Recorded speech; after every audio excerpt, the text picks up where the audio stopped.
How's that?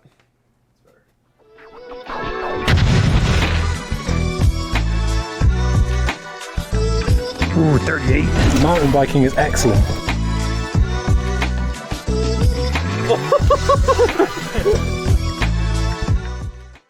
Trek in the past have been the sensible khaki pants of the bike industry. Not too fancy, not too casual, just about right for any occasion. But in recent years, they seem to have lost their inhibitions in all the right ways.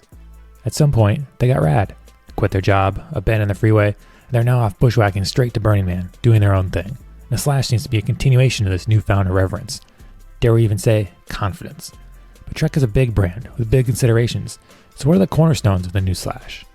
With this brand new bike, Trek is moving away from the more traditional layouts of the past models to a new high pivot idler equipped bike. Yeah, so Trek has brought some other features that we've seen on their previous models. So they've got a progression chip at the lower shock mount and in-frame down tube storage as well. Trek is continuing the use of their ABP suspension platform with this new high pivot layout, meaning the bike should be composed and active even under heavy braking. So it's a sensible high pivot bike that wants it all. Its geometry numbers are a good blend of progressive and sensible. A 77-degree seat angle, high stack numbers, reach numbers that are very in the range of normal. Anti-squat hovers at around 100% throughout the entire gear range, making for a composed and neutral climbing bike. The Trek Slash is a really even-keeled feeling climbing platform. The anti-squat hovers around 100%, so you're going to have a nice neutral feel with good bump eating performance, but enough pedaling support as well. But there are some complications, of course, with those high pivot idler bikes. It's a little bit noisy. You can feel a little bit of that drag. The geometry of the Slash between a nice neutral position balanced between the front and rear wheel, it's fairly upright, and the fact that they have a medium-large size means this bike is going to fit a wide range of people. All hail the medium-large for, medium-large humans. That said, it's interesting to see that Trek went with t-shirt sizing and didn't go with sizes, say, 1 through 6 and let riders work it out for themselves. We love the adjustable head angle with 1-degree cups available aftermarket. This bike can also go to a full 29er, even if mixed wheels come stock. But is this bike maybe a bit too exciting for Trek? So the suspension on the Slash is extremely well executed. The high pivot design absorbs bumps of all size, but still gives good support and maneuverability. For a bike that well executed, it would be nice if it were a bit quieter. The high pivot layout, you have a lot of drag on the chain and quite a bit of chain slap, so there are some noises that are going to come on the descents. When we look at the geometry on the Slash, it's very well balanced front to rear, and there is a good range of sizes that fits everybody. And the fact that Trek integrated adjustment into these bikes means you can change the wheel size, the head angle, as well as the shock progression, though all of those adjustments do incur some aftermarket costs because you need to buy a lot of those parts from Trek in order to make the change. Thanks to the full carbon frame of the Slash, you can really carve into turns on this. Yeah, I think the frame is quite stiff. Additionally, though, a lot of the components on the Slash are as well. So you've got pretty rigid wheels. The bar stem combo can feel a little chattery sometimes, but for me, I really like that combination of factors.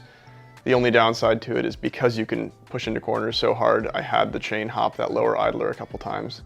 The Rad Data bike certainly delivers on both the ups and the downs. The stiffness and bounce of the Trek really impressed us. It's a very well-rounded bike, at least for one in this category. What else was there that caught our eye?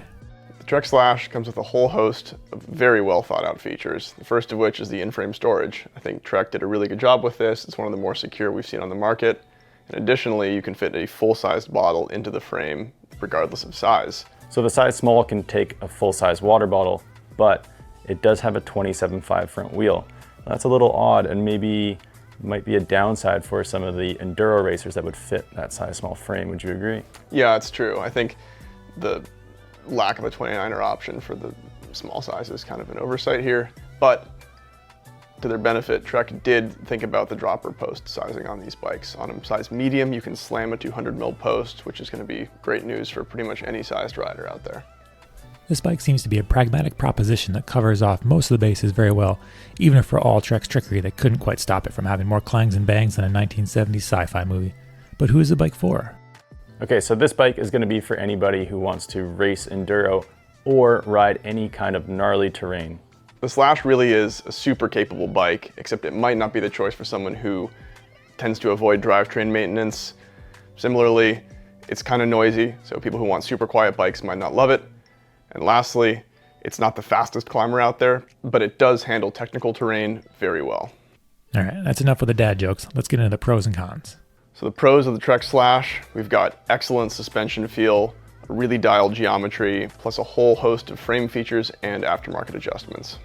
As for the cons, it's a little on the heavier side. The drivetrain's definitely complex, and we did notice a little bit more rattles throughout the frame. Trek really have done an exceptional job with the Slash.